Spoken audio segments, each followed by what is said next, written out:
दिसंबर में ही राज्य निर्वाचन आयोग ने ग्रामीण मतदाताओं की सूची जारी की। उसमें कहा 12 करोड़ 70 लाख वोट हैं और 6 जनवरी को ग्रामीण और शहरी दोनों मतदाताओं की सूची एसआईआर के बाद जारी कराई। मोदी जी के भक्त ज्ञानेश कुमार जी ने और योगी जी ने जो मिलकर एसआईआर चलवाया था, उसमें अब वो कह रहे हैं कि 12 करोड़ 55 लाख वोट हैं। करीब करीब 4 करोड़ शहरी मतदाता कहां चले गए? कैसे उनके नाम जोड़े जाएंगे? जैन साथियों, उत्तर प्रदेश की मतदाता सूची का आंकड़ा सामने आ गया है और करीब करीब 2 करोड़ 90 लाख वोट मतदाता सूची से काटे गए हैं। लेकिन यह बहुत ही आश्चर्यजनक बात है, अचंभित करने वाली बात है और बहुत हैरान करने वाली बात है कि इतने बड़े पैमाने पर उत्तर प्रदेश में वोट काटे गए हैं।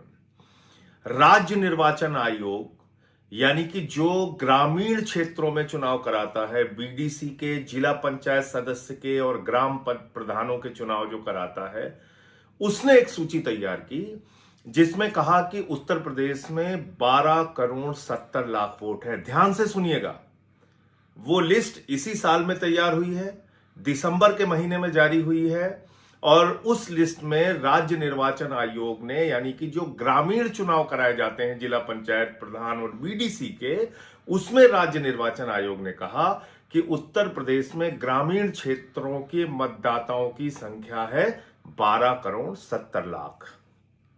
अब एसआईआर कराया गया प्रधानमंत्री नरेंद्र मोदी जी के निर्देश पर। चुनाव आयोग के जो मुखिया हैं ज्ञानेश कुमार, जिनको मैं ज्ञानेश कुमार कहता हूं, उनके नेतृत्व में, उनकी अगुवाई में, और वो जो एसआईआर कराया गया पूरे उत्तर प्रदेश में, उसमें शहरी और ग्रामीण दोनों मतदाताओं का गहन पुनरीक्षण यानी कि एसआईआर कराया गया। और उसके बाद आज जो सूची जारी की गई है उसमें कहा गया है कि पूरे उत्तर प्रदेश में 12 करोड़ 55 लाख वोट हैं। समझ सकते हैं कितना बड़ा मजाक हो रहा है उत्तर प्रदेश के साथ?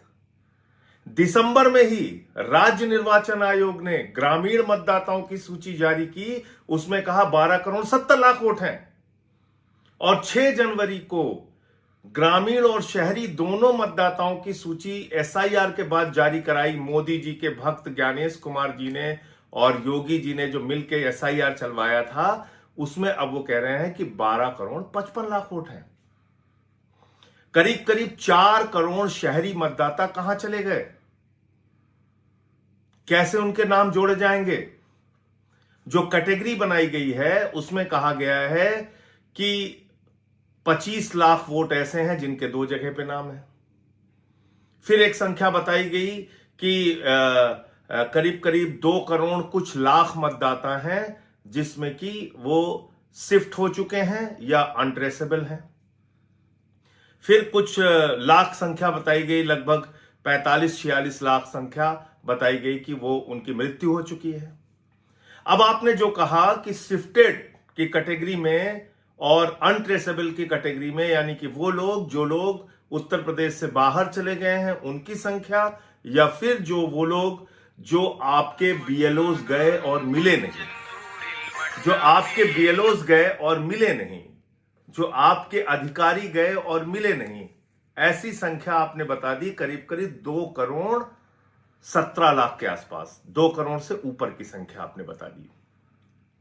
तो मुझे बड़ी हैरानी है कि आप इस चीज को कैसे तय कर रहे हैं। करीब 84 लाख मतदाता आपने बता दिया कि आपको मिले ही नहीं उत्तर प्रदेश में। आपके लोग घर घर गए और वो अनट्रेसेबल हैं। जानते हैं ये क्या हुआ है? बीएलओस को, अधिकारियों को दबाव बनाया गया और कहा गया भारी संख्या में कि इन लोगों के वोट काट दो। अब आप जानते हैं किसको टारगेट किया गया होगा? यादव को, मुसलमान को, पिछड़ा को, दलित को, कि भाई इनके वोट काट दो। घर पे बैठे उन्होंने वोट काट दिया और लिख के दे दिया अनट्रेसेबल, यानी कि हम गए और ये मिले ही नहीं। दूसरा क्या किया? बोला शिफ्टेड की कैटेगरी में दिखा दो, उसमें भी उन्हीं वर्ग के मतदाताओं को। और क्या किया कि भाई इनका लड़का वहां चला गया, इनके पिताजी वहां चले गए, ऐसे ऐसे करके 1 करोड़ 25 लाख के आसपास वो मतदाता आपने दिखा दिया। तो मुझे समझ में ये नहीं आ रहा है कि जो लड़का उत्तर प्रदेश का, या जो बुजुर्ग, या जो नौजवान या जो माताएं बहनें उत्तर प्रदेश छोड़ के काम के सिलसिले में, या जो हमारी बेटियां काम करने के सिलसिले में बेंगलोर या चेन्नई या मुंबई या सूरत या अहमदाबाद या कोलकाता या दुनिया के अलग अलग हिस्सों में या देश के बड़े बड़े शहरों में चली गई, तो क्या आपने ये जानने की कोशिश की कि जो हिंदुस्तान के अलग अलग हिस्सों में गए लोग वो वहां के मतदाता हैं या नहीं हैं? अगर मान लीजिए कोई उत्तर प्रदेश का आदमी मुंबई चला गया और मुंबई में भी वो मतदाता नहीं बना और उत्तर प्रदेश में आपने नाम काट दिया, तो उसके मताधिकार का क्या होगा? लोकतंत्र में उसके सबसे बड़ी ताकत का क्या होगा? वो मतदाता कैसे रह पाएगा? अगर वो मतदाता मुंबई का भी नहीं है, सूरत का भी नहीं है, अहमदाबाद का भी नहीं है, चेन्नई का भी नहीं है, या जहां वो शिफ्ट किया है आपके हिसाब से वहां का वो मतदाता नहीं है, तो क्या उसको उत्तर प्रदेश में वोट देने का अधिकार नहीं है? आपने ये जानने की कोशिश की? और अभी आपने एक तुगलकी फरमान जारी कर दिया कि 1 महीने में सारे लोग अपना वोट बनवा लीजिए। 3-4 करोड़ लोग, और जितने कागजात आपने शर्तों में लगाए हैं, 12 कागजात 13 कागजात, वो कागजात 1 महीने में कहां से बनवा लेंगे? हाई स्कूल का सर्टिफिकेट आप मांग रहे हो, आप पासपोर्ट मांग रहे हैं, आप जमीन के कागज मांग रहे हैं, आप जन्म के प्रमाण पत्र मांग रहे हैं। आप मुझे बताइए, एक अनपढ़ व्यक्ति वो हाई स्कूल का सर्टिफिकेट कहां से लाके देगा? एक मजदूर व्यक्ति जिसके पास जमीन नहीं है वो जमीन के कागजात कहां से लाके देगा? वो पासपोर्ट कहां से लाके देगा? ये सारी जो आपकी शर्तें हैं वो कहां से पूरी करेगा? इसका मतलब तो आपने तय कर लिया है किन किन लोगों के नाम उड़ाना है। आपने उड़ा दिया नाम, करोड़ों की संख्या में उत्तर प्रदेश के लोगों का नाम आपने उड़ा दिया, और आपका तुगलकी फरमान अब आ गया कि 1 महीने में सारे कागज दिखाओ, नहीं तो फिर आपके नाम नहीं जुड़ पाएंगे। ये आपने तमाशा बना रखा है, लोकतंत्र का मजाक बना रखा है। एक एसआईआर जिसको करने का संवैधानिक अधिकार ही चुनाव आयोग और ज्ञानेश कुमार जी को नहीं है, वो एसआईआर एक तो आप जबरदस्ती पूरे देश में करा रहे हैं, और दूसरी तरफ आप लोगों के नाम उड़ाए जा रहे हैं, काटे जा रहे हैं, बीएलओस पे दबाव बनाए जा रहे हैं, उनकी मौत हो रही है, कुछ भी हो रहा है। और उसी उत्तर प्रदेश के सरकारी कर्मचारी जो योगी आदित्यनाथ जी के अंडर में आते हैं, उनके अधीन आते हैं, उन्होंने राज्य निर्वाचन आयोग की ग्रामीण मतदाताओं की सूची तैयार की, और उन्हीं उत्तर प्रदेश के सरकारी कर्मचारियों ने एसआईआर की सूची तैयार की। तो दोनों में इतना बड़ा अंतर कैसे हो गया? कौन इसके लिए जवाबदेह है? कोई बोलेगा, कोई कुछ कहेगा?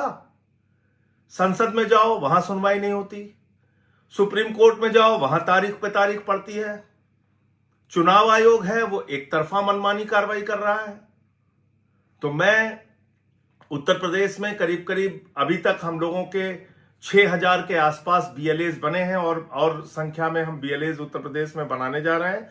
मैं अपने सभी साथियों से कहना चाहता हूं कि ज्यादा से ज्यादा संख्या में उन लोगों के नाम खोजिए और पता कीजिए जिनके नाम जबरदस्ती काटे गए हैं, और उनको हम मीडिया के सामने लेके आएंगे, उनको हम सोशल मीडिया के सामने लाएंगे, उनको हम जनता के सामने, उत्तर प्रदेश के लोगों के सामने लाएंगे कि कितने भारी पैमाने पर, बड़े पैमाने पर लोगों के नाम काटे गए हैं।